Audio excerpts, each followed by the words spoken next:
and welcome to Finis Terrae, our medieval Iberia conference, hopefully the first one of many. And well, in the first place, thanks to all of you for attending either in person or online. And well, also thanks to the rest of the organizing committee, William, Angus, and Anda, for their support during all this time. And a special thanks to the School of History and Cultures, BRIC, and the School of Language, Culture, History and Music for helping the funding of this conference. It wouldn't have been possible to be here without their support. And without much further ado, we're going to start with the first paper of the conference. It's a lot of pressure, so fingers crossed. And we're going to talk today about how sacral were Iberian and specifically Castilian monarchies, or the Castilian monarchy during the Middle Ages, especially the 13th century. And we're going to focus and use as case study the reign of Alfonso X and his role as Vicario de Dios. And I thought, well, the main topic of today, what we're going to talk today is power and dynamics of power. We'll know how complex the dynamics of power were between the empire and the papacy during the Middle Ages. I still remember being an undergraduate history student back in the day, and when we were studying universal medieval history, one of the main topics separated from everything else was papacy and empire, because the dynamics between these two institutions actually affected many other sides of political and social, intellectual history during this period. This relationship has been complex through all the Middle Ages, and probably one of the first demonstrations of this was Charlemagne's coronation. When he was praying on Christmas Day, he turned and he saw the Pope going his way to crown him. Also during this period, we have probably one of the documents that started all these complex relationships, and is the Donati Constantine, probably one of the most famous cases of documental forgery in history, a document from the 8th century, pretending to be from the 4th, in which Constantine moved the capital of the Roman Empire from Rome to Constantinople, but also gave temporal powers to the monarch. We've mentioned Charlemagne's coronation as one of the best samples of this, because in that case, Charlemagne brought back the capital of the empire to Western Europe, but also he was crowned by the Pope. So these temporal powers in the hands of the Pope, who is the one crowning the emperor. Many monarchies have anchored their power to a divine lineage. In many occasions, this was corroborated by the church, the example of Charlemagne's coronation, but in some cases, this divine origin that we're going to be saying today, we're going to be discussing today, was a tool to separate from the power of the church. And that's what we're going to be talking about today. And our agent of power, the one that is going to be our protagonist today, is Alfonso X, King of Castile and Leon between 1252 and 1284, born in 1221. Last year was his birthday, very important occasion. There is a lot of online events that are still available to watch if you want to know more about the king. And one of the most famous episodes in his life was the Fecho del Imperio. The Fecho del Imperio is that the imperial attempt of Alfonso X after Frederick II's death in 1250, that triggered the so-called Great Interregnum until they chose the following emperor. In 1256, Alfonso X was actually proposed to be a candidate of this empire. Let's bear in mind that the throne of the Holy Roman Empire was elective, but as we will see in later today, the Stauffen family, Frederick II and his family, had established a sort of lineagistic inheritance in this sense. The thing is that in 1257, in this elective process, Alfonso X gets elected as Emperor of the Holy Roman Empire, something that is not corroborated by the Pope. And his imperial dream ends up dying in 1275 in Beaucaire, where in a conversation in which the Pope makes Alfonso X to renounce to any claims to the imperial throne. in all this context of the Feudal Imperio, Alfonso X tries actively to claim his rights to the Holy Roman Empire and to emancipate the election, the imperial election from the Papal's hands. And in this way, what we're going to be talking about today is how Alfonso X's cultural production also affected his imperial ideology and the other way around. And we're going to see how these traces of imperial ideology can be found in his cultural production, and can explain how the dynamics, empire, sacrality of the monarchy, papacy, and relationship with God were developing in Castile during this time. Here, we're not going to discuss, I mean, you don't have to read all those numbers. I'm just going to point you out to some of the most relevant ones that we're going to be discussing today. These are Alfonso X's genealogy. So we find Alfonso X here. There you go. We have Alfonso X here. And we have Fernando III as his father. Fernando III was, as we will see, discussing later, was one of the main reasons why Alfonso X wanted to be emperor. Because when we think about this Feudal Imperium, we see how he always have the papacy's refusal to be crowned emperor. We can see that this is a very stubborn attempt to get the empire. So there must be really good reasons for Alfonso X to invest so much resources, time, and efforts into pursuing this empire. One of the main reasons is going to come through Fernando III, who was the son of Berenguer of Castilla and Alfonso IX of Leon.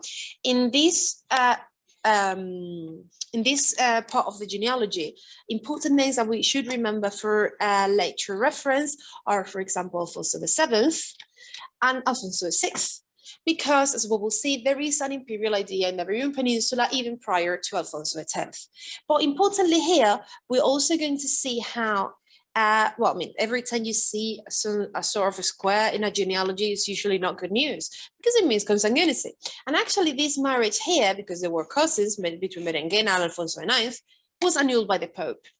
This caused a little bit of a challenge in Fernando III's legitimacy, and his mother was very aware of that and tried to find his son the perfect match in a marriage that would promote his position as a hegemonic king in the Iberian Peninsula, but also give him an international recognition.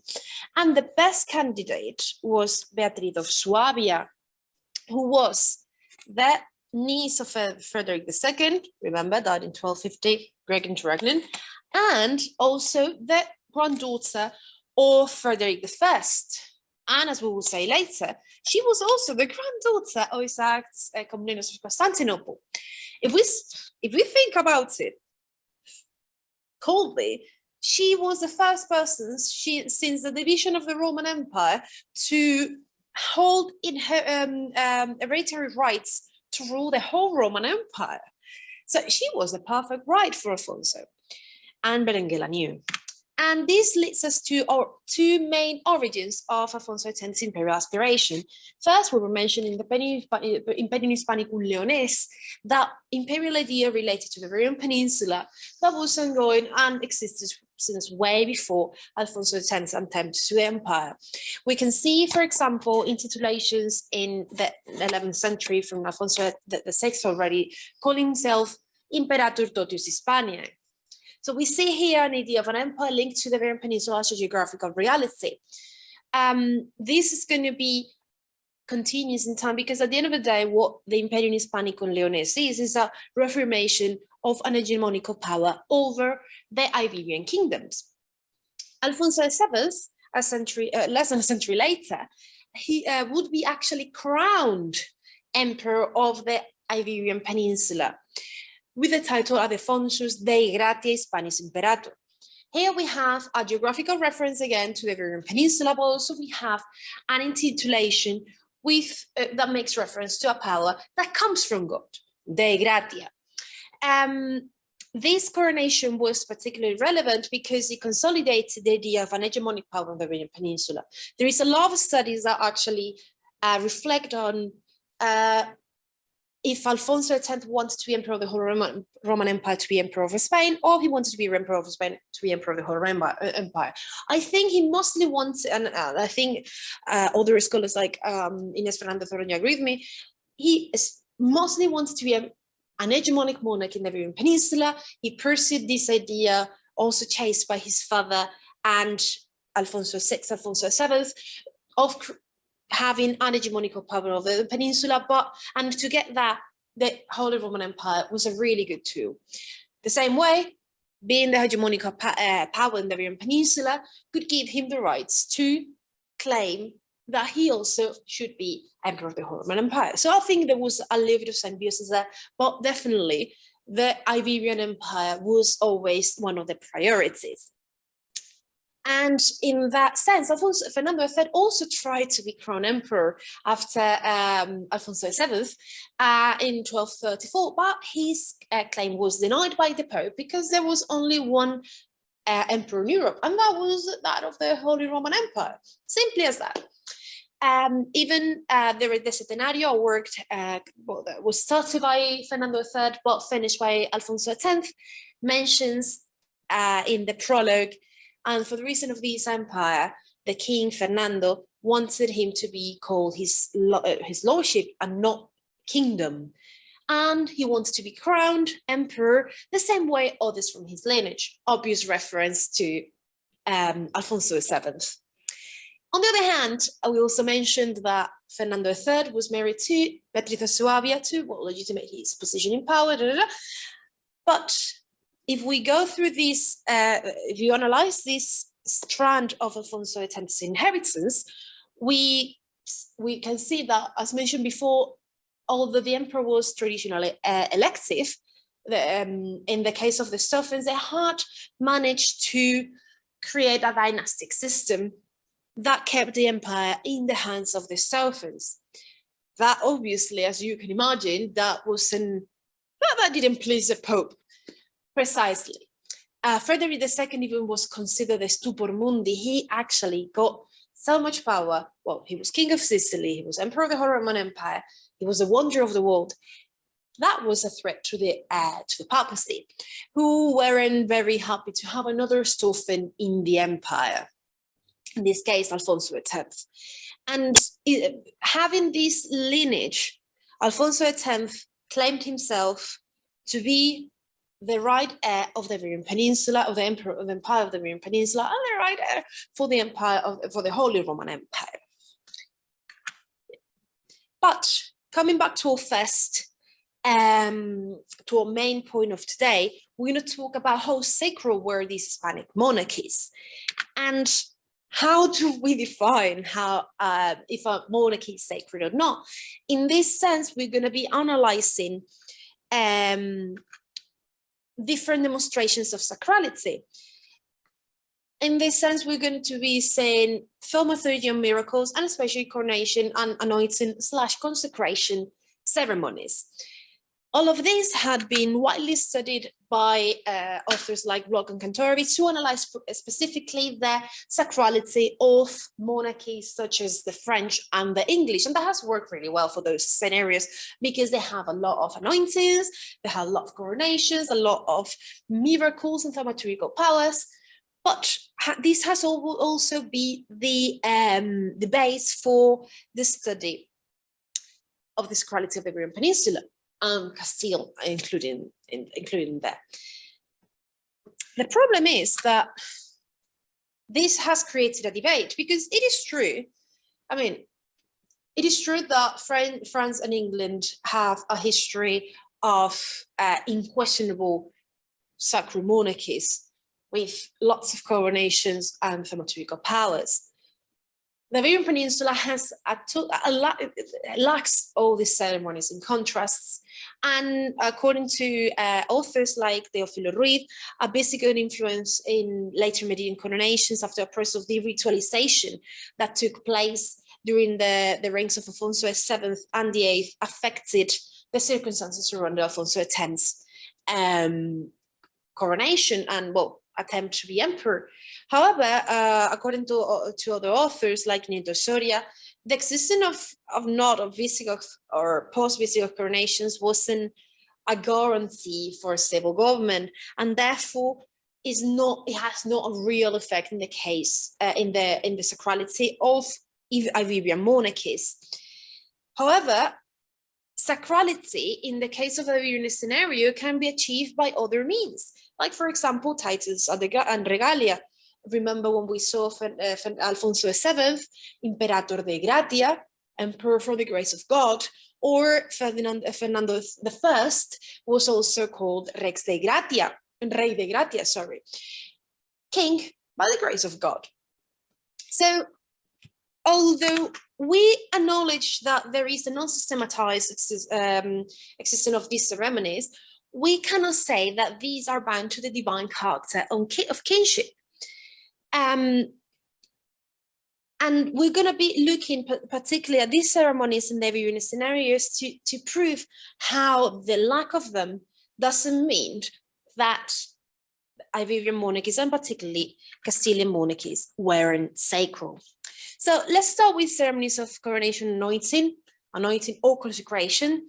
And in this, when we see a ceremony of coronation, anointing, or consecration, what we're looking at, what we're thinking, is who confers power, what these ceremonies really mean in terms of effective power. And in that sense, we only have two contemporary accounts of coronations and consecrations in the Iberian Peninsula during this period. The first one is the coronation of Alfonso VII. We mentioned it before, 1135, crowned Emperor of the Iberian Peninsula. And of course, this had a propagandistic value. Alfonso VII, his main goal was claiming his role as a hegemonic monarch in the Iberian Peninsula. And he was crowned by Bishop Guido of Lescar, a lot of Hispanic and Southern French authorities, but not the Pope.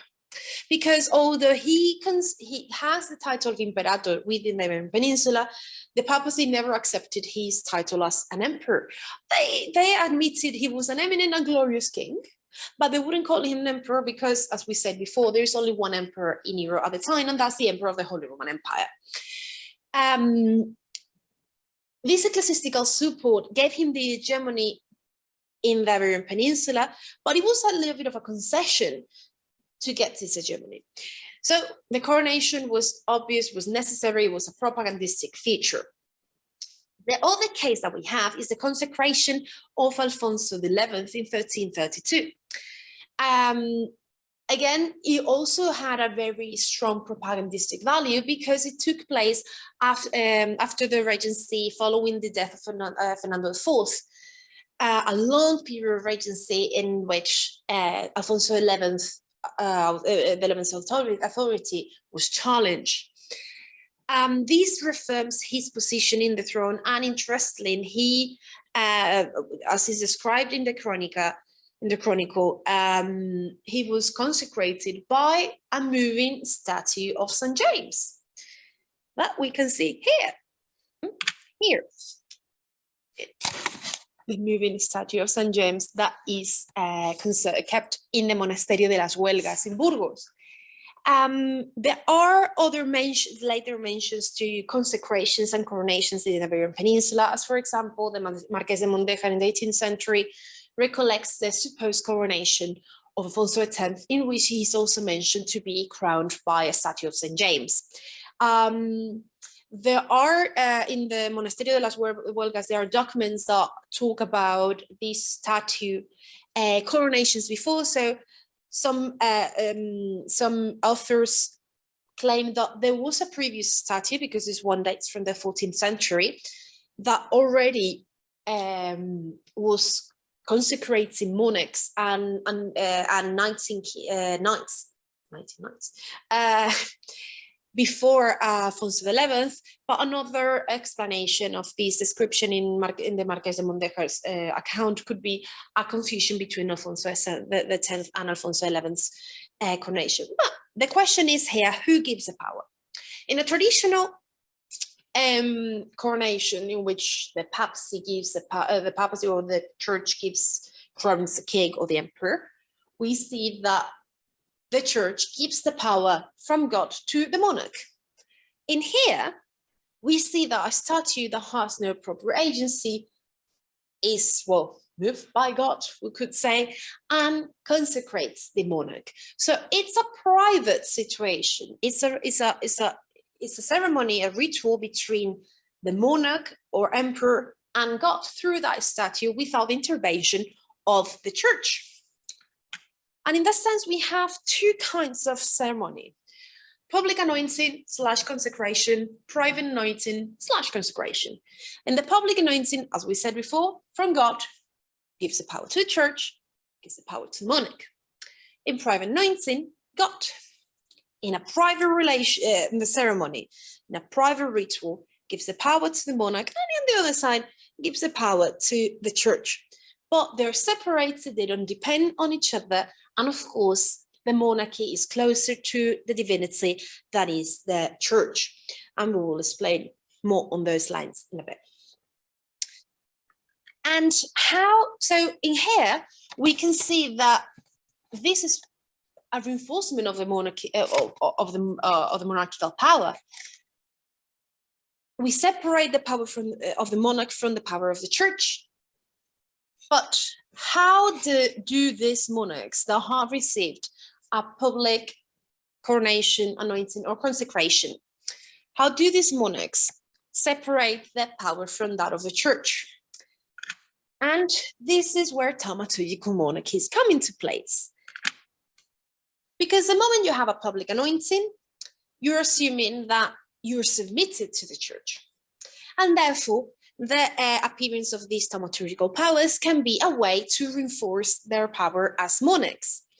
The first appearance of these thaumaturgical powers actually we find in France in the 12th century and was an attempt to reinforce the power of the king against the church.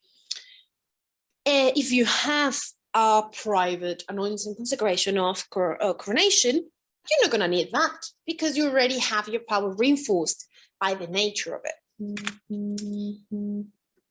Let's see the case of the Iberian Peninsula, Castile, and Alfonso X. And we've mentioned that in the Iberian scenario, these thaumaturgical powers are not needed. So much so that there are even mentions to the lack of these powers in Alphonsine production. So in this fragment that we have here, we see a fragment of the Cantiga 321, in which a mother is advised by a group of men to seek Alfonso X's powers to heal her daughter. When she goes to see the king, Alfonso X mentions, "Oh, don't even say these false things. I don't have healing powers. But if you pray to Virgin Mary, and if you deserve it, she might help your daughter." And this is linked to a fragment of the Siete Partidas, a legislative text that compiled Roman law and adapted it to the circumstances of Alfonso X's reign, in which they describe the different characteristics and features of a miracle. The first one, it has to come from the power of God. That means a monarch cannot perform a miracle. They can intercede. They can talk to God because they have a personal relationship with God and intercede between the God and the people. And that's where the role of Vicario de Dios comes here. The role of Vicario de Dios is also described in this work, and basically what it creates the idea that the emperor or king is that person in between the divinity and the temporal power, and the intermediary between the people and God. The second feature that a miracle should have is that it has to go against nature. That's a basic principle for a miracle, like healing an illness. And the third feature, and we're gonna see this one with a little bit more depth in the following slides, is that it has to be deserved. And for a miracle to be deserved, first you have to be pious and believe in God, pray, and behave well. And we're going to see this in another point, from another perspective, from the perspective of one who is the person that is going to be most protected and guided by the divinity. It's going to be the monarch, and that's what you're going to see in a second. So these monarchs that are believers in God, they serve this protection, are going to have divine inspiration and protection from God. And in this sense, we have seen how the siete partidas in the scenario describe the principles of the relation between the God, monarch, and the church. We've seen the cantigas, this work that we saw before, that by the way, it's a lyrical, it's a compilation of poetry in honor of Virgin Mary. They talk about this relation between the miracles and the monarchs. But we're going to see this inspiration and divine protection in another genre within the historical production, and especially in historiography. I'm going to be looking especially at the Historia de España. We're going to also mention the General Historia, the chronicles produced under Alfonso X. And we're gonna see this sentence first, because I want you to keep it in mind. Because at the end of the day, we saw these private ceremonies of anointing. We saw that God has a closer relation with the emperor or king. And in the Siete Partidas, actually, we have this sentence that I think is very explanatory. And it's that the emperor is that lord that receives honor from God and should not obey anyone except the Pope in spiritual matters. So here we see the separation between the different agents of power. Is the emperor or king that is going to be guided and protected by God, and in some cases can be guided by the Pope only in spiritual matters. To give you a bit of context, let's see what the Historia de España is for those that don't know yet. The Historia de España is a chronicle composed, a chronicle of the Iberian Peninsula, of history of the Iberian Peninsula, composed during the reign of Alfonso X, and it has a history of the law of the señores, lords of Spain. But when you start reading the chronicle, and then you realize that at some point they start relating the story, telling the story of every single Roman emperor leaving none behind, you realize that is this a history of the lords and señores of Spain, or of the world, of the empire? Are we talking about a lineage within the Iberian Peninsula or an imperial lineage? We have this idea in the Historia de España, as we will see later, that there is a concept of translatio of the empire within the chronicles, and that promotes this idea of a lineage that should be ruling the empire, no matter what the papacy has to say about it. And talking about the papacy, where is the papacy in this chronicle? Because, well, we keep in mind that sentence that we just saw before, the emperor should only obey the Pope in spiritual matters. Yeah. And let's see the first example of divine protection that we can find in the Historia de España. Well, the divine protection, divine origin, sorry, that we can see in the General Historia. We can see that in the General Historia and the Historia de España, we work together in many cases. Well, the first work to start being composed was the Historia de España, but then the composition of the General Historia, wider history of the world, was decided.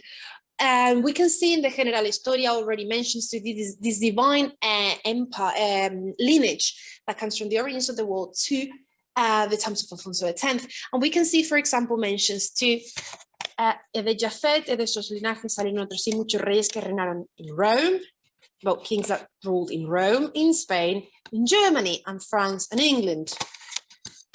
And here in the fourth book, we have from the lineage of this king named Rod came the kings of France and the emperors of Rome, and from the emperors of Rome and those kings of France came from this line the very noble lady Queen Doña Beatriz, Alfonso X's mother. We can see here this idea of translatio from the origins of the world, Jafet esos linajes, Rey named Rod, to the different stages of the empire. Roma, Rome, France, Charlemagne, Germany, the Stauffens, and Spain, Alfonso X. The same in this one. France, Charlemagne, de los emperadores de Roma, the Roman emperors, and from these emperors of Rome and those kings of France came the very noble queen, Doña Beatriz. Beatriz is the person that is a Stauffen, but is also Alfonso X's mother. We can see a direct line in here, and this line is going to be protected and guided by God and the papacy at times to come to the times of Alfonso X being the emperor. So in this, this protection and guidance comes from the very beginning of the work of the chronicle, and this is the first case in which the chronicle shows divine guidance, inspiration, and curiously, it's on the history of Dido and Aeneas.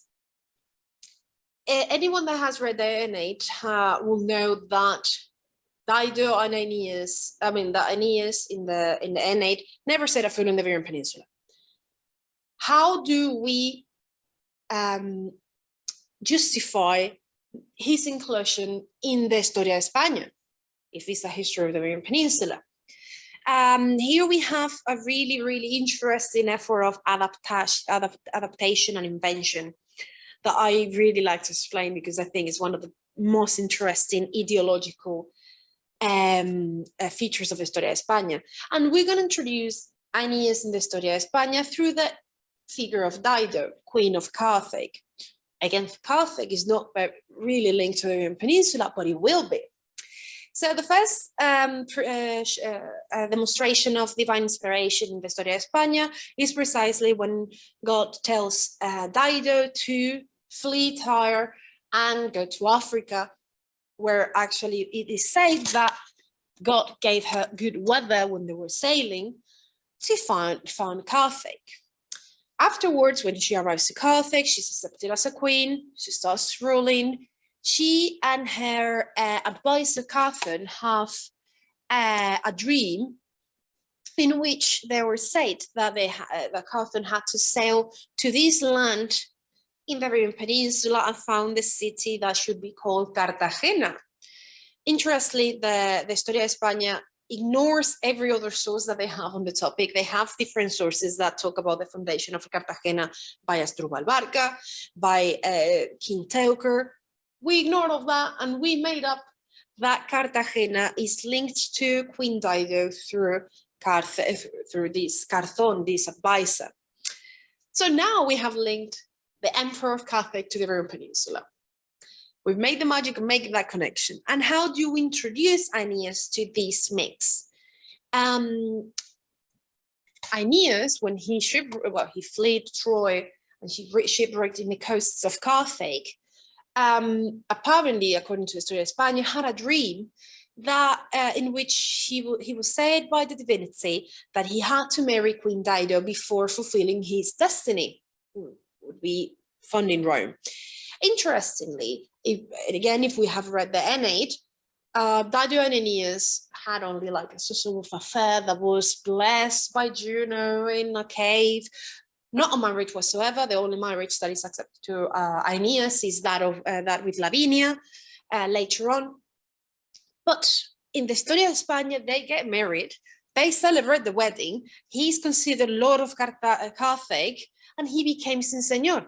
Therefore, he's linked. Carthage is linked to the Iberian Peninsula, and then Aeneas is linked to Carthage, and that's how we include Aeneas in the Historia de España. Even, it's really interesting because as in the Aeneid and even in later receptions of the Aeneid, like the Roman de Aeneas, we can see that Aeneas sneaked out in the middle of the night and ran away to find Rome. In the Historia de España, Dido and Aeneas talk, she blesses him, and he cries because he doesn't want to leave his wife.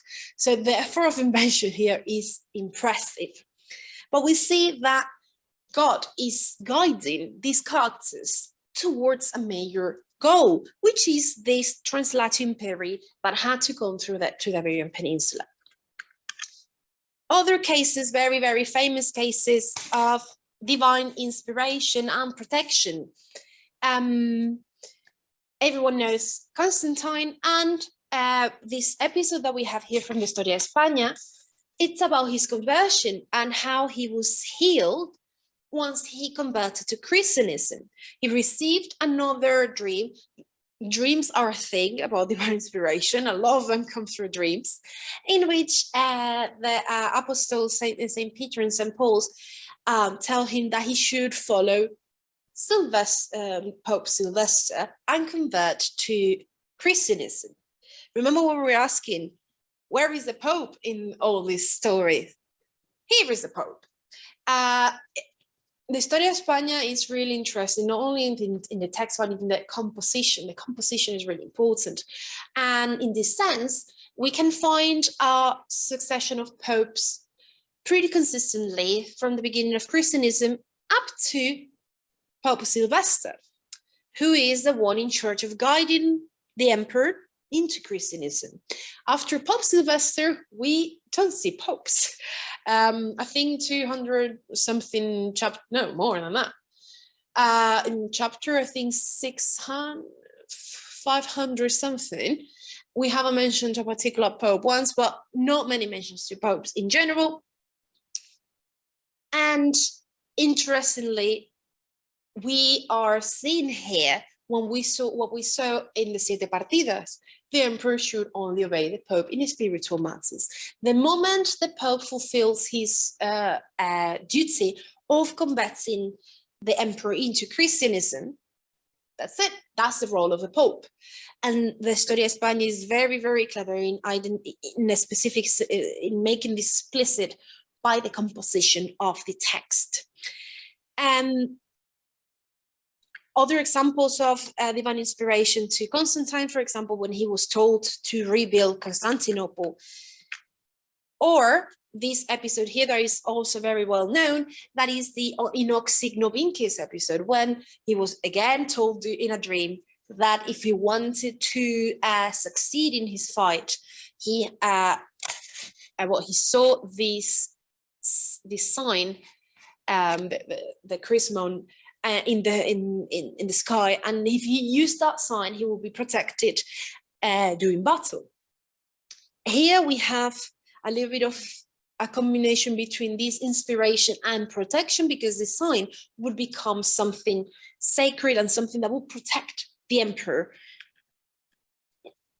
And we can see other examples of using the sign of the cross as a protective item, because at the end of the day, the emperor is going to be protected by God, as long as they behave within the Christian values.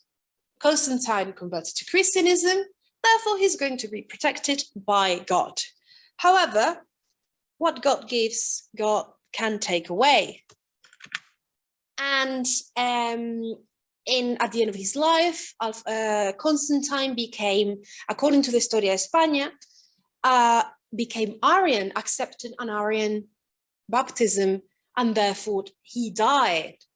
An interesting use of sources here, because in Eusebius Hieronymus we can see that we use the word, the verb declinare, which can be mean to incline or to move aside, but in combination with with the preposition up, means to decline. So in the sources we have the fact that Constantine declined this Arian conversion.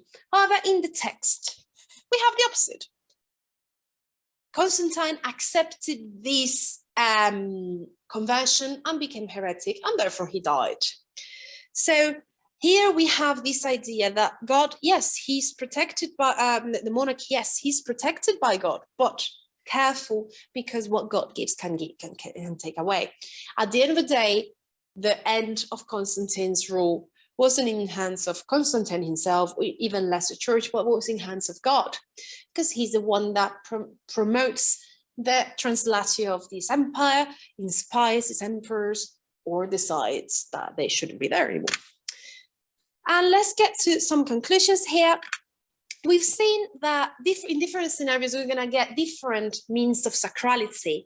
We have coronations, anointing ceremonies, consecrations, that in the thaumaturgical powers and miracles, that in the French and English scenarios are really useful to show signs of sacrality. But in the Iberian scenarios, we have seen that there are other means to show that a monarchy had what was conceived to have a divine origin. We've seen that private and public anointing are different anointing and consecration are just different ways of transmitting power or legitimizing power. And by having a public or private ritual of coronation, anointing, or consecration, the monarch that is being crowned accepts certain things. We see that in public ceremonies, the ceremonies are common in public anointings. The church intervenes, and therefore the monarch is going to be subjected to the church, and usually there is more performance on thaumaturgical powers to separate from that power from the church. In the case of private rituals, we see that ceremonies are rare. Usually they have a very punctual propagandistic value, as we saw with examples of Alfonso VII and Alfonso XI. And the church does not intervene. Sometimes we even have a statue. And therefore, the monarch is not submitted to the church and doesn't have to portray any magical powers. However, that monarch behaves as an intermediary between the people and God, and therefore becomes a Vicario de Dios. Another few conclusions, more particularly to the related to the case of Alfonso X. We can see that there is lots of sacral proof in his cultural productions. We see the Siete Partidas defining the roles and the Centenario defining the roles of the church, the empire, and the Pope. We see in the Cantigas the explicit lack of thaumaturgical powers associated to these monarchs. And in historiography, we can see this idea of the transfer of the empire that is protected, promoted, and inspired by God. Coming to what we mentioned before, different scenarios, different sacrality. In the case of England and France, this worked perfectly. We have, for example, the example of Charlemagne's coronation. That worked in that case. The church and the empire, well, Charlemagne before becoming emperor, worked together to bring the empire back and restore the empire in Western Europe. So that dynamic worked really well. However, in other scenarios, there is a need of emancipation from the papacy. In the case of Alfonso X, very obvious, because the election of the Holy Roman Emperor was in hands of the Pope, and the Pope didn't want another Stephen emperor. We can see here how Castilian sacrality, it's a reinforcement of the royal power against this papal in election. The divine inspiration and protection in the Iberian Peninsula worked in a different way, because at the end of the day, the king or emperor has a personal relation with God and is inspired and protected to fulfill their destiny and fulfill their place in the Translatine Imperium. And with all this, thank you for your attention. If you have any questions, yes, we'll discuss them later. Thank you very much.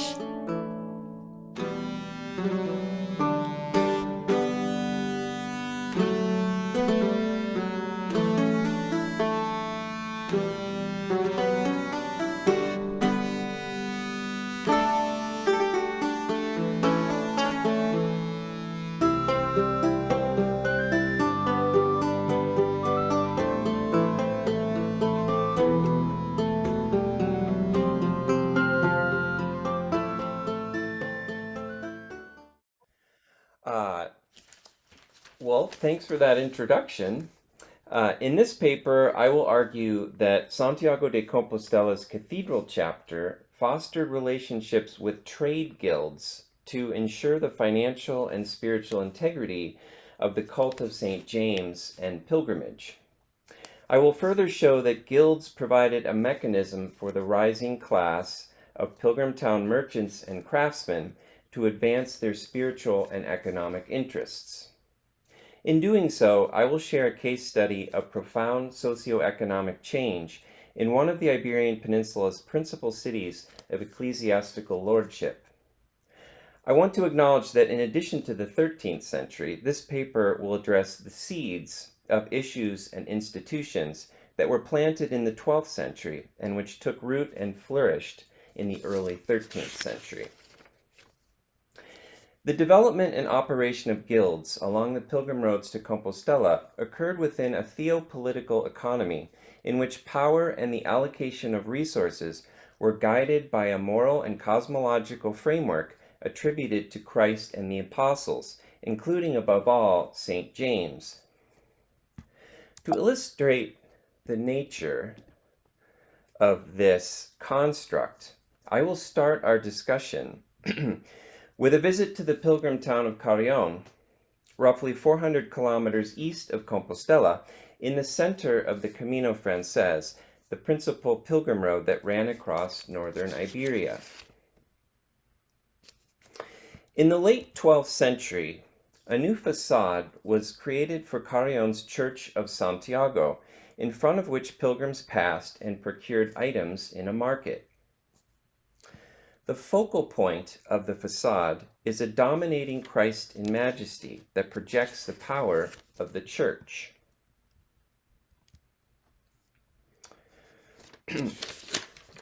Below Christ is an archivolt that features detailed reliefs of 22 individuals representing the region's diverse urban market society. These individuals include, on the left, a shoemaker working on the sole of a boot, a locksmith filing a key, and a fiddler and dancer bent over backwards on the right. But the most represented trade on the archivolt is a group of minters, comprised of roughly 9 members. One of these minters is shown here hammering an ingot. Another here is shown cutting discs from a metal sheet. And this individual here, the monetarios, is shown placing a disc on a die from which a coin will be struck. A finely dressed mint supervisor is shown holding open a scroll, perhaps illustrating he is charged with knowing the law and weights, and he points upwards towards Christ. Capitals below the archivolt show scenes from the Last Judgment, including a damned soul shown naked and tormented by hyenas, and another on the right seemingly begging for forgiveness as the jaws of a lion are held open by 2 angel-like figures. Crucially, the metaphor of the mint supervisor linking the work of urban tradespeople to a dominant Christ in majesty on a church dedicated to St. James conveyed the structure of the pilgrimage's theo-political economy in which guilds developed. Christ represented what Devon Singh refers to as the divine economist, who provided oversight of worldly political system, including the exchange of resources and money. The inclusion or possible celebration of money and trade on the facade is notable, given St. James was an individual whose image was crafted to embody the notion of voluntary poverty that pilgrims were expected to follow. The placement of tradespeople between the Last Judgment and Christ was also indicative of a moral tension that existed between the church and rising class of merchants and craftsmen over the morality of money and trade. Indeed, the prevailing church attitude in the 12th century was that money was dangerous, and those who worked with money especially when it was hoarded, flaunted, and coveted, were expected to be damned. Church rhetoric was focused on combating the sin of avarice, widely associated with the merchant class, and represented in contemporary Iberian sculptures as a person weighed down by a bag of money tied around his or her neck. Tradespeople would have undoubtedly faced feelings of anxiety about whether their spiritual salvation was in jeopardy merely due to their profession and work with money. Concerns about spiritual salvation also resonated with the Leonese monarchs. While the monarchs were certainly generous benefactors of the shrine, they also expected to receive remissions of sin, prayers for their souls and those of their families and ancestors, and burial, revealing an overwhelming preoccupation with salvation. To sustain its wealth and power, and to overcome the potential stigma of its association with money, the cathedral chapter sanctioned the work of various guilds to carry out commercial and artistic activity. The first wave of these guilds included the money changers, artists, and silversmiths, whose work directly benefited construction and decoration of the new cathedral, as well as the chapter's treasury. Consecration of the new cathedral in 1211 by Archbishop Pedro Muñoz and King Alfonso IX of León in 1211 capped a 130-year period of construction, during which time the Compostelan pilgrimage had riven to rival Jerusalem as one of the preeminent pilgrimage destinations in Latin Christendom. As such, Compostela had become one of the wealthiest and most politically important towns in Christian Iberia. Given the importance of pilgrim donations in supporting the cult of St. James, it is not surprising that one of the first guilds to be established in Compostela, and indeed across Christian Iberia, was that of the money changers. Coinage was an element of governance and sovereignty, and control over the money-changing trade provided the chapter another point of leverage, along with its mint, over the local economy, while generating financial proceeds to support the cult. Arriving pilgrims in Compostela carried a substantial body of foreign coinage, and much of that ended up as donations at the cathedral. The cathedral chapter needed a trusted and morally accepted partner to collect and value donations, especially given the diversity of coins, the prevalence of counterfeiting and theft, and church rhetoric that cast money changers in a negative light. Perhaps the most vivid story from the Bible castigating money was that of Jesus chasing the money changers from the temple in Jerusalem. This scene was dramatically represented on the facade of the Abbey Church of Saint-Gilles, a major pilgrim town on the southernmost Compostelan pilgrim road that ran through Toulouse. The money changers represented in the sculpture hastily tried to escape with their money bags and livestock. This sculpture conveyed the emotions of the money changers, with the one closest to Jesus showing fear as he attempts to scoop coins into his tunic, and the one on the far right showing contempt as he looks back at Jesus shaking his money bag. Contemporary charters and sermons show that money changers were frequently charged with abusing pilgrims. They were accused of using various fraudulent tactics, including cutting and shaving larger coins with pincers, selling silver and gold-plated works as pure silver and gold, and non-precious stones as very precious. Use of false weights was one of the tactics used by money changers, in which they would buy coins using a lighter weight and sell using a heavier weight. They were also said to have conspired with innkeepers to overcharge pilgrims for meals and candles. To overcome these biases, the cathedral chapter facilitated the founding of a guild with legendary connections to St. James and a mission similar to that of the military orders. The guild was said to have been founded in 837, during the reign of Alfonso II of Asturias, who built the first basilica over the tomb of St. James. The legend stated that Alfonso ordered his chaplain to travel to Compostela, where he chose 12 men of knightly origins and established a brotherhood in honor of St. James.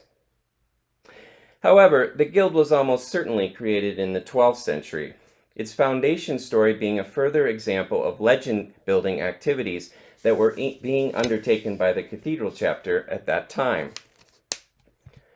Notably, the guild's foundation story includes one of the earliest references to the discovery of the tomb of St. James. This is an illumination from Tumboa, showing the discovery with Bishop Theo-Madiro of Iberia, and elements of this story are reinforced in the foundation story in the Book of the Money Changers. Evidence of how Compostela's cathedral chapter manipulated the past to support its political and economic interests. Members of the guild were obligated to change all the money of silver and gold that were not known for pilgrims, to protect poor pilgrims, especially foreigners, from thieves and killers, and to watch over the tomb of St. James during the night. That the 12 founding members were said to have had knightly origins and a role in protecting pilgrims suggests the guild's mission and operations were likely modeled on those of the Templars and Hospitallers who changed money along the Compostelan pilgrim roads. To obtain the title of changer in the guild, applicants had to be approved by the archbishop and the cathedral chapter.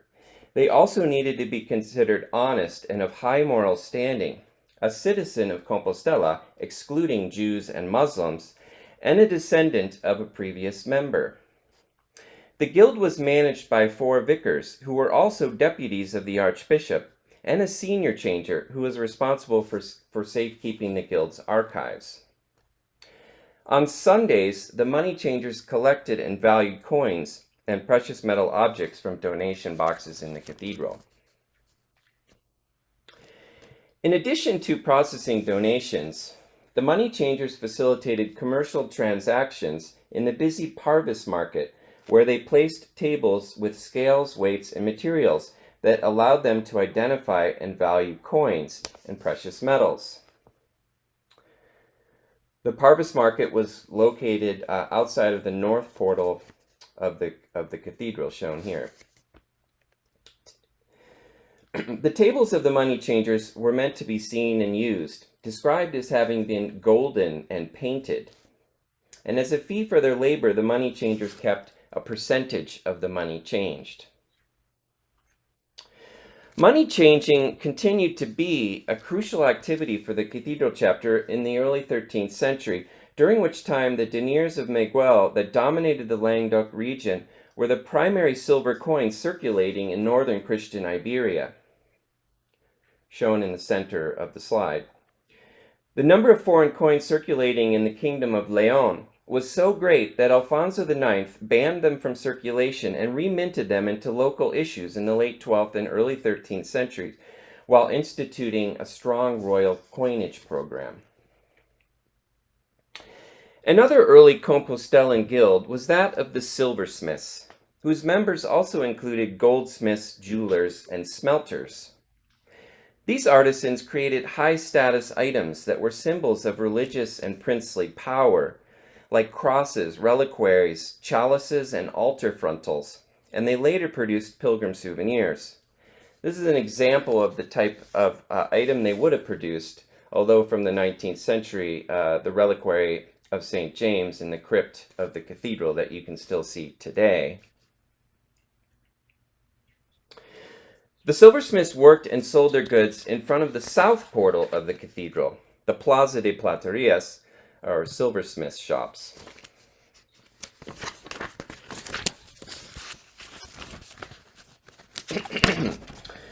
Devotional objects created by the silversmiths embellished the new cathedral and communicated the prosperity of the shrine and town. This wealth was documented in the latter half of the 12th century when the Muslim geographer Al-Idrisi observed a religious procession in Compostela that displayed 300 crosses made of gold and silver, embedded with emeralds and other stones of different colors, and nearly 200 icons made from those same precious metals. In the latter half of the 13th century, an alliance was formed between the guilds of silversmiths and money changers, in which they operated under a common administrative structure dominated by the money changers. Members were only subject to justice on labor matters from within the guild and did not answer to outside judicial bodies such as that of the archbishop. They also participated together in religious acts, forming at the entrances to Santiago Cathedral during festivals of saints, and they were responsible for illuminating the choir of the cathedral during Mass and Vespers. Every August, the money changers and silversmiths met with the town council and cathedral chapter to establish the value of silver for the following year, fixing the level of alloy that would go into each ounce and each mark. The silversmiths were required to show their scales and weights annually to the inspector of the money changers, and silversmiths were forbidden from changing money and melting down silver and gold for anything over half an ounce under threat of a 100 solidi fine. The final guild in this initial group connected to the cathedral was that of the artists, whose masters oversaw the design and construction of the new cathedral. One of these masters was Matteo, who put the finishing touches on the new cathedral that was consecrated in 1211.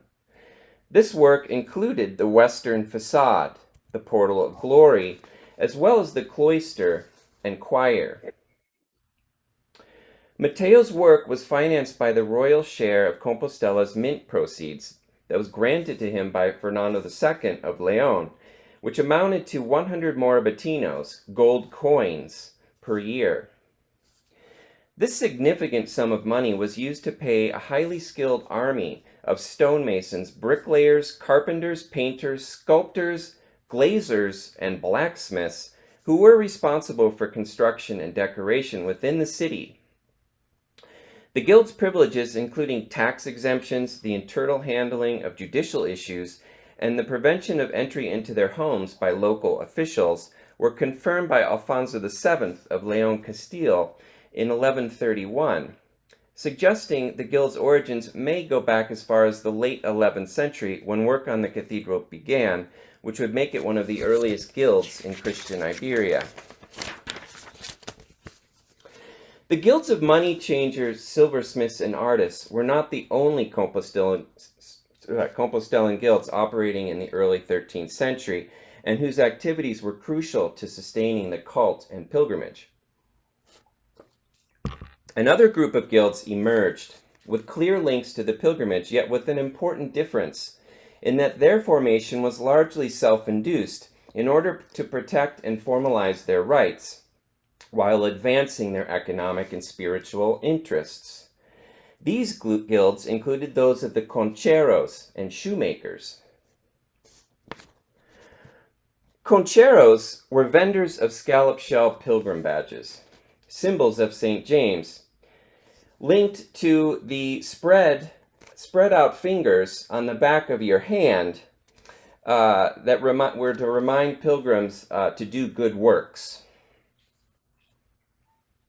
They were depicted on contemporary sculptures as having been attached to pilgrim purses, although contemporary sermons also mention they were attached to clothing, including capes. These objects were viewed by some pilgrims as redemptive receipts from the pilgrimage, often brought back to their homes and buried with them, showing the connection between pilgrimage and the afterlife. In the 11th and 12th centuries, these pilgrim badges were primarily shells collected on Galician seashores, but increasingly from the late 12th century, they were also worked in lead, bronze, silver, and tin. The first reference to a guild of concheros was in 1200, when an agreement was reached between them and the archbishop over rights and taxes. The concheros, who had previously sold scallop shells free from chapter involvement, were forced to acknowledge the shrine's monopoly right to sell badges and sign a 30-year agreement in which they would pay an annual rent to the chapter. The agreement fixed the number of shops licensed to sell scallop shell pilgrim badges to 100, still an impressive number, with 28 allocated to the cathedral chapter, and the remaining 72 to the concheros. During negotiations with the chapter, the concheros claimed they had legitimate title to the stores and had inherited the right to have them, showing that the seeds of the guild had been planted years before the agreement was reached in the early 13th century. The pilgrim badge trade was very lucrative, as shown by the chapter's desire to participate directly in their sale and the proliferation of counterfeit badge operators inside and outside of Iberia. The archbishops of Compostela sought papal assistance to combat these counterfeit badges and ensure the profits of the shrine. In 1207, Pope Innocent III issued a bull to all the bishops of Spain and Gascony that threatened excommunication to anyone involved in the production and sale of counterfeit scallop shell badges, a prohibition that was repeated by Gregory IX in 1228, and again in subsequent bulls over the course of the 13th century, suggesting that these proclamations had done little to limit counterfeiting. Within Compostela, it was the Guild of Concheros who were responsible for ensuring that no counterfeit badges were being sold. Establishment of the guilds of money changers, artists, concheros, and silversmiths acted as a springboard from which other craftsmen organized to protect their spiritual and economic interests. These trade groups were also elements of the pilgrimage's devotional infrastructure and included shoemakers, jet artisans, and candle sellers. Shoemaker was one of the most emblematic trades of the pilgrimage, one that allowed more pilgrims to undertake the journey and receive the associated spiritual benefits. The need for new footwear and repairs would have been high by the time pilgrims reached Compostela, since the leather soles of shoes and boots needed constant repair or replacement given the long distances, harsh terrain, and extreme changes in weather. Footwear available in Compostela's markets included boots and shoes made from goatskin and ox leather, clogs, and sandals. Shoemakers were one of the first trades to organize into corporate groups in communities along the pilgrim roads, as shown by the naming of streets and neighborhoods for their trade as early as the mid-12th century. The early organization of shoemakers is also suggested by their patronage of church facades in pilgrim towns like Sangüesa, where 3 are prominently displayed on the facade by which pilgrims passed, undoubtedly a way to promote the sanctity of their members while advertising their products.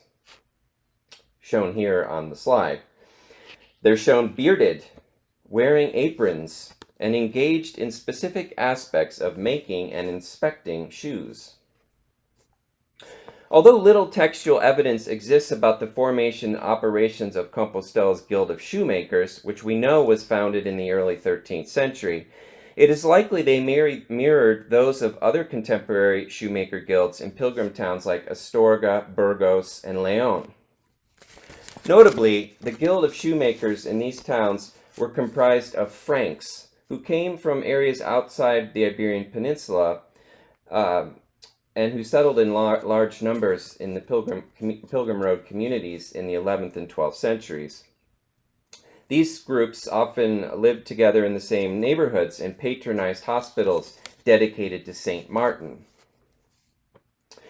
Competition among shoemakers, particularly between Franks and indigenous populations, was intense in communities along the Iberian pilgrim roads. This was shown in late 12th century Pamplona's Burgo of San Sernin, through which the Camino Frances passed. The Franks of San Sernin sought to protect their monopoly of the pilgrim trade, including shoemaking and money changing, from Navarrese, the local indigenous population who had settled in the town. The Navarrese were expelled from the town, and Franks were prohibited from training or helping the Navarrese set up shops. Some Navarrese were allowed to stay, those included on a special list, but they were required to work in servile occupations that included bakers, laborers, and stone grinders. This sort of cultural exclusivity and competition undoubtedly fed into the formation and membership policies of early guilds in communities with significant Frankish populations, including Burgos and León, and perhaps Compostela, although there are few references to Frankish groups there in the early 13th century. Shoemaker guilds became active in regulating the quality of shoes and leather. The shoemakers of Burgos elected 4 good men from the guild to ensure the quality of leather and shoes, and those who were found to be using poor quality leather were subject to a fine.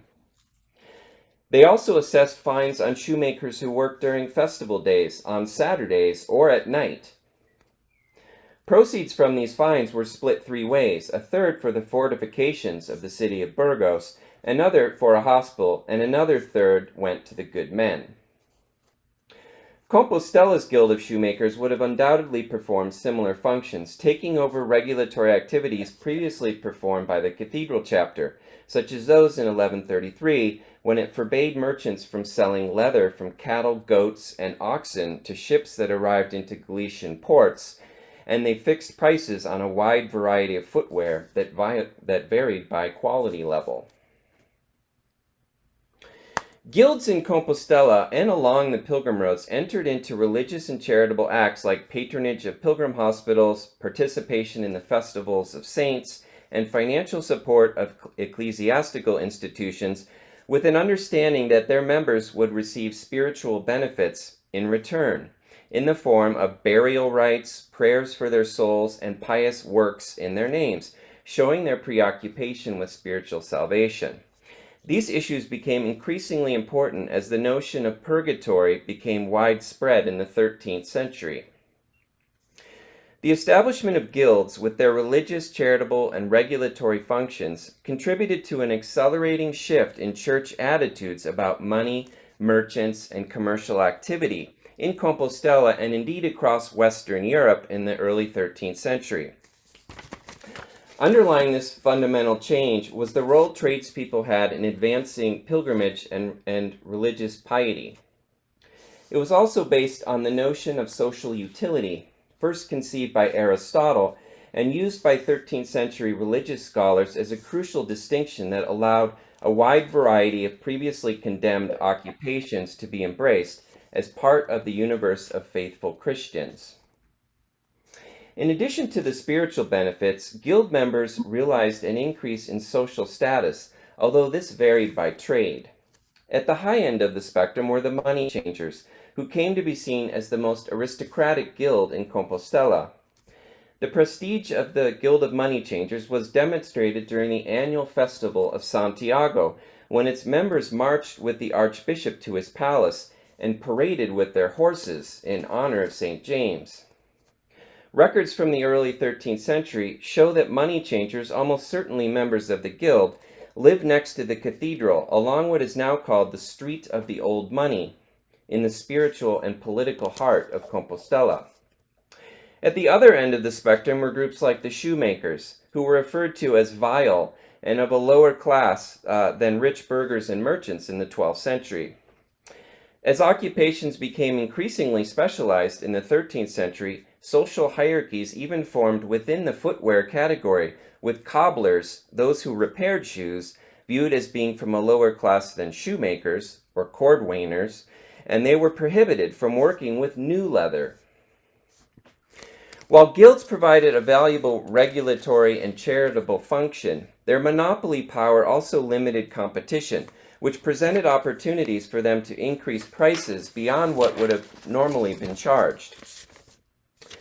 Guild authorities within their towns had complete jurisdiction over everything from the sourcing of raw materials and methods of production, to the vetting of members, to the recognition and quality control of their work. They were further able to enforce adherence to their standards through the assessment and collection of fines. This power was perceived by many elites as a threat to social harmony, royal sovereignty, and the church tenet of just prices. By the mid-13th century, the increasing wealth and social status of the guilds became a source of concern for the political elites. In 1250, King Fernando III of Castile and Leon ordered Compostela's Guild of Shoemakers to remove a house they had built on royal land within the city for their headquarters, but under the pretext that it was supposed to be a hospital for the poor. The archbishop complained to Fernando that the headquarters would cause damage to the city, perhaps referring to potential economic harm to pilgrims and townspeople, or that a powerful group had attempted to brazenly ignore the archbishop's authority. In 1250, the same year he ordered Compostela shoemakers to remove its guild house, Fernando III condemned the kingdom's trade guilds, stating they diminished royal power and harmed the towns. So he limited participation to groups that only served the poor, sick, and dead. However, it appears unlikely that this edict materially impacted the existence of trade guilds, especially those whose operations were transparent and supportive of royal authority. This notion is supported by guild activity that followed the edict in the second half of the 13th century, such as the alliance between the money changers and silversmiths that included a detailed description of their methods to value precious metals, and the selection of 4 good men by the Guild of Shoemakers in Burgos to ensure the quality of leather used and shoes made across the city. Further, the number of Compostelan trade guilds proliferated over the remainder of the 13th and 14th centuries, and would eventually include those of bakers, blacksmiths, butchers, carpenters, leather workers, stone cutters, tailors, tanners, weavers, and more. In conclusion, Compostela's guilds, including those of the money changers, artists, silversmiths, concheros, and shoemakers, were some of the first to be formed in Leon and Castile, and they acted as a springboard from which other trade guilds would be launched. Their development and evolution was driven by 2 main factors. First was the cathedral chapter's need to sustain the cult of St. James and pilgrimage.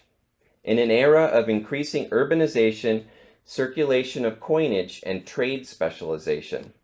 And second was a recognition by the city's merchants and craftsmen that they had to organize and support religious piety to advance their economic and spiritual interests.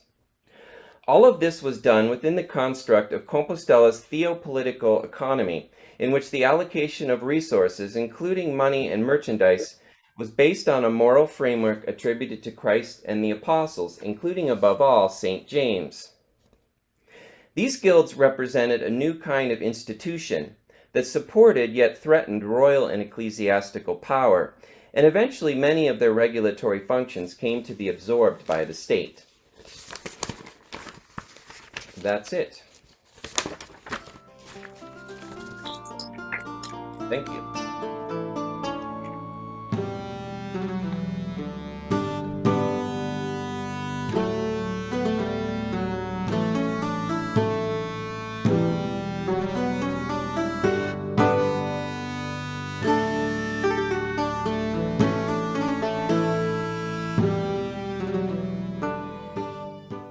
For some questions.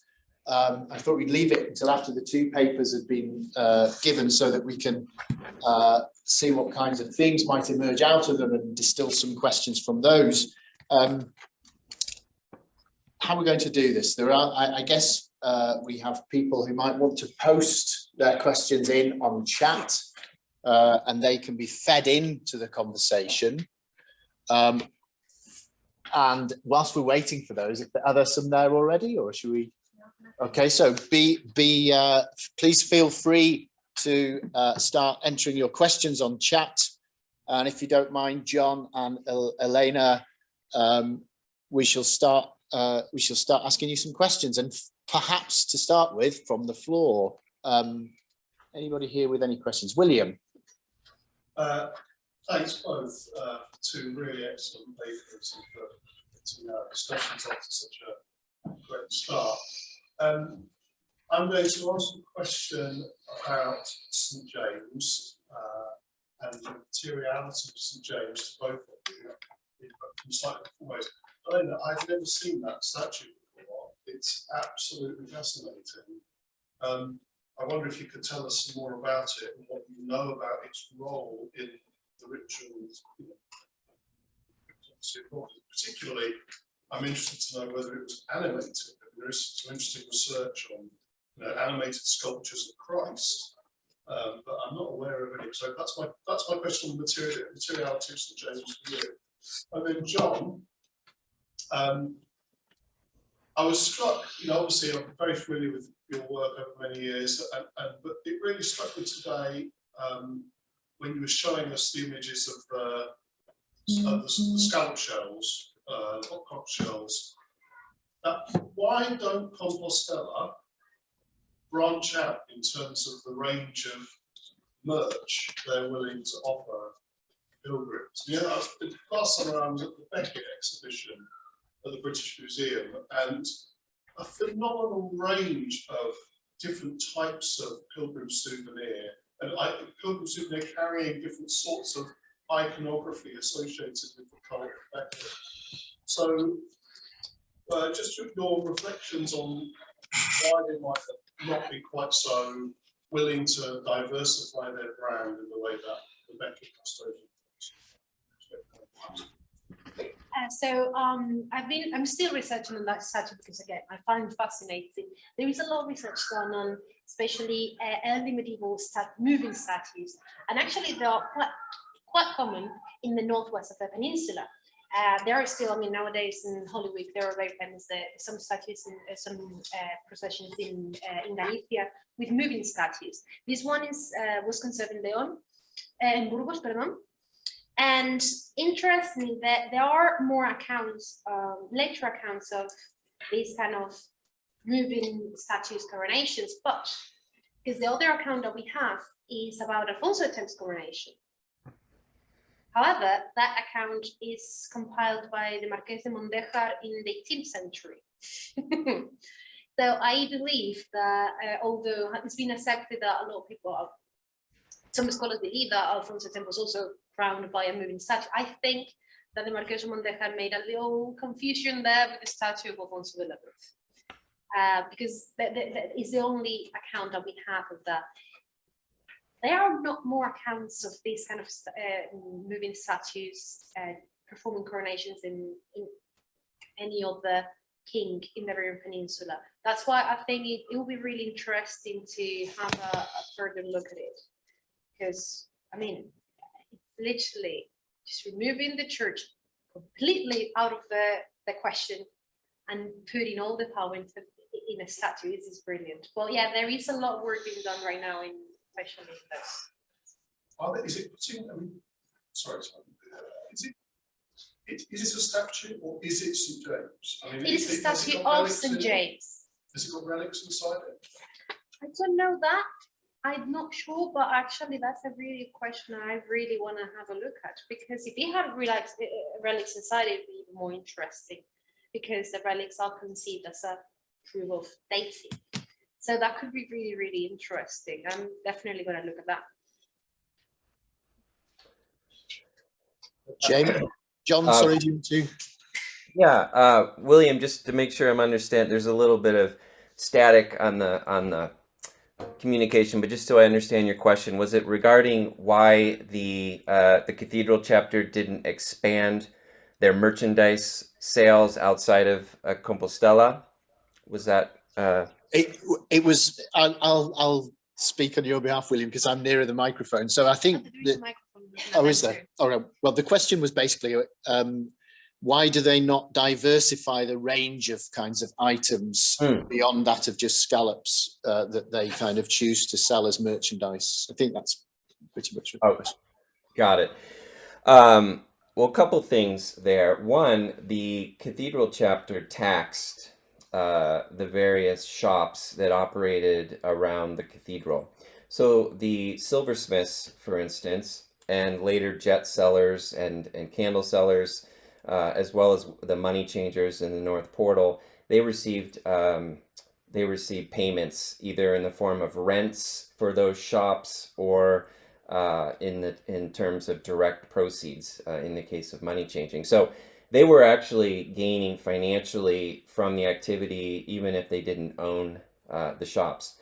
The concheros, they did operate roughly a third of the total shops in the town, and they received funds. And that was actually the model in other parts of Western Europe at shrines, where the shrine had the monopoly right to sell the badges and other paraphernalia. And so this was a unique situation in Compostela where they gave up the majority of the power to the local merchants, which is indicative of the power that these merchants had. There are some suggestions in research that the cathedral chapter did sell their scallop shells outside of Compostela through confraternities of St. James in places like Paris, so that pilgrims that were leaving could actually obtain the badges in those locations. So to answer your question, they didn't expand, but they actually benefited financially, and they continued to sell the shells and perhaps expanded the market, if you will, for those shells outside of Iberia even. Strong. Any other questions? Robert, I'll take one from the floor, and then there are some on chat, aren't there, as well? Yeah. Right, yes, great. So we'll go to Robert first, and then to those on the chat. I may be wrong. What I remember from Yes. He's not actually, it's 90. Yes, sorry, I would say coronation now, but I said in the consecration. It was a consecration that was there. Consecration is not word to use for 90. But it was an anointing at the end of the day. No, anointing requires oil. Well, there was oil. Or anointing requires oil. And I think there's anointing. Many Iberian coronations. Well, I mean, anointing. There is also a very interesting discussion on the concept of anointing in the Iberian Peninsula, especially after what it is said in the Centenario that anointing is. It mentions oil, but it mentions precisely that transfer of power from God to the monarch. So, according to the Centenario, like the oil wasn't necessary in the anointing. Whilst the anointing is, I mean, although the word anointing in film comes from there, but for what I've read in the Centenario and other sources, specifically is meant, we would talk about this, maybe we should call it ritualized consecrations or anything in this sense, to be more specific with the term. But at the end of the day, it was a transfer of power. Yeah. I mean, and that can happen. What you've got in the increasingly from the late 13th century is monarchs who had not been anointed, seeking anointing. There's a declaration of their political independence. But especially that happens especially after the 14th. That is actually until the 13th. We're not gonna see any of them. And it's especially at the late 14th and especially in the 15th century, we start seeing systematic anointings in the Kingdom of Castile, especially. But it's not until later on in the 14th century until we start seeing something. Yeah. And coronations still were in a thing until the 15th. Yeah. Well, coronations happen in different ways too, but I mean public coronations. Coronation. There was a lot in that paper. There's a lot. Yeah, I think it needed a lot. I mean, there's a lot that needs to be unpacked within it. Yeah. As well. Different versions of empire kept cropping up and clashing with each other. One thing we didn't mention was Roman law. Oh yeah, talking about the Centenario, is precisely the Centenario is it's a recopilation of Roman law. It's interestingly, you know. Is empire discussed in the party? Is empire discussed in the party? Oh yes, the partidas. I actually brought a few quotes from the partidas precisely that they collect Roman law. They adapted to the government of Alfonso X, and they define each of the members of the mystical body that is to govern the world.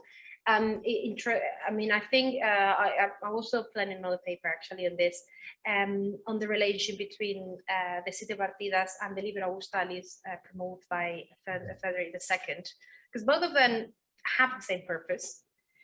They have a very similar approach to not only Roman law, but the definitions of the different members of the government. That is a very lay empire. It's a very lay. It's a very lay. It's desacralized. But a desacralized empire with a sacral origin. desacralized in the terms of the relation with the church, but not in the terms of the relation with God. So that's more than desacralized, I would say secular or laces. Well, non-papal. Non-papal, Yeah. of course, it always is The non-papal. popes say they are emperors. Hmm? The popes claim to be the emperors. The popes claims they're emperors as long as they work for him. But it is, especially during the 13th century, there is this, the Southern family starts gaining more power, especially when Frederick II comes King of Sicily. And then the Holy Roman Emperor, although had been accepted by the Pope through all these centuries, starts being a problem. And especially when the empire is secluded to one family.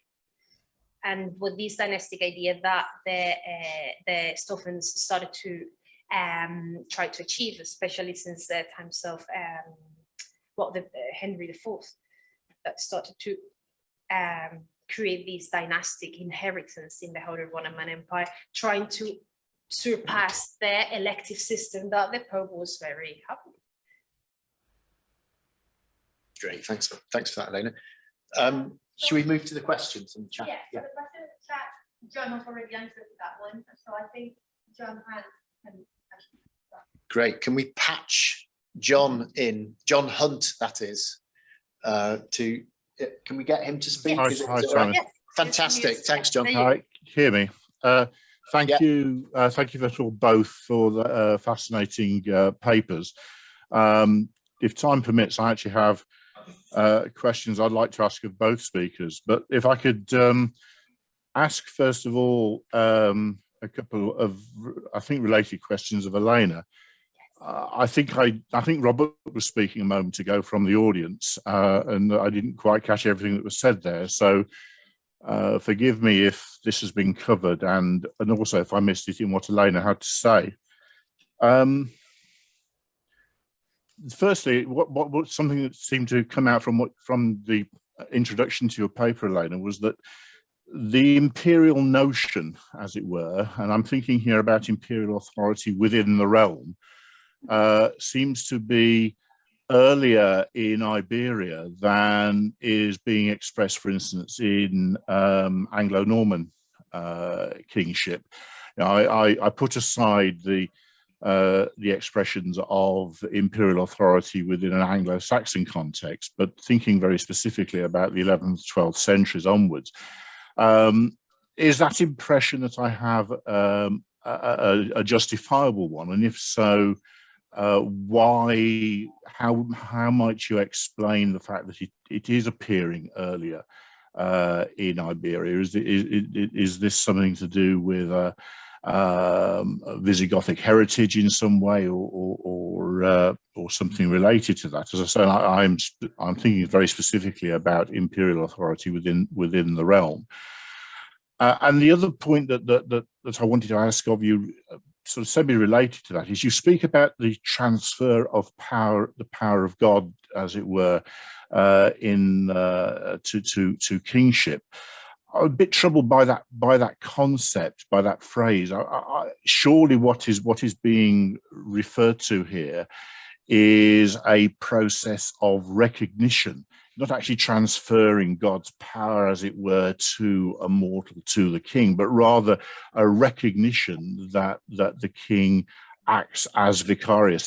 It's surely, as I say, a process of recognition rather than a transfer of power as such.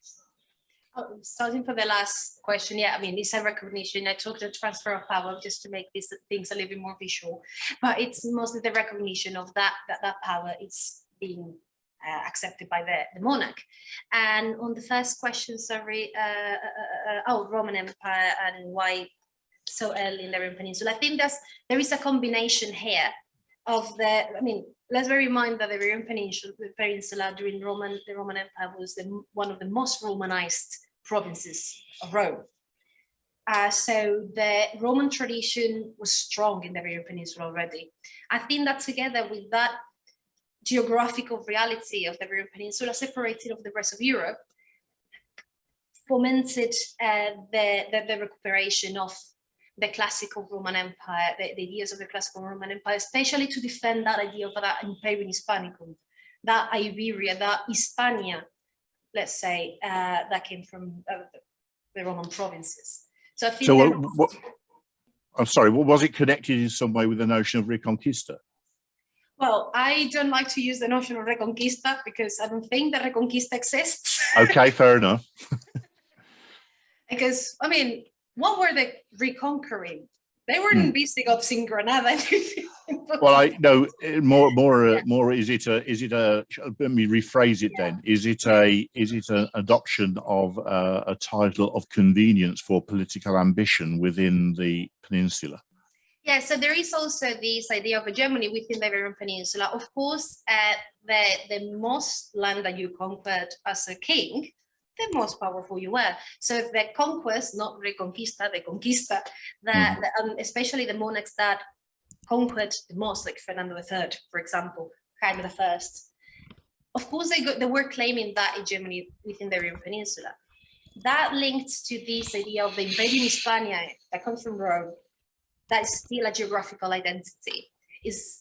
I think it promotes the perfect breeding ground for the appearance of 1-2 monarchs that want to claim that power over the rest of the kingdoms. Because at the end of the day, we're talking about a very, very reduced geographical and very, very clear geographical separation from the rest of Europe. So I don't know if that answers your question, but I think those things all intercombine in there. Okay, thank you very much, Elena. Do I have time to ask John a quick question? Have we got any more on chat left? Questions or? Okay, yeah, please do, John. Thanks, Simon. I was just wondering, John, whether in your researches around Santiago de Compostela, you had seen anything to suggest parallel developments around other major shrines. For instance, I mean, clearly Rome, one might think about, Jerusalem perhaps, but other major European shrines, as to whether or not there was any suggestion of early development of guilds tied very specifically to those shrines. In other words, is Santiago de Compostela reflecting a trend, or is it trend setting? And if the latter, why? That's a good question. And actually, there are references to guilds, contemporary guilds from the early 13th century in places like Rome and Jerusalem. In Rome, in particular, there was a guild of moneyers mentioned at the very beginning of the 13th century, and in the late 12th century in Jerusalem, there were goldsmiths and also money changers. But it appears that some of the early guilds in Compostela actually predated those, although, you know, it's some of the textual evidence of guilds is somewhat suspect. But so these things may have been happening in parallel at other major shrines. But what is interesting is that the merchants in Compostela seem to have had a bit more power than those in other major shrine centers, vis-a-vis the shrine, the chapters that were running the shrine, as illustrated by the concheros in Compostela.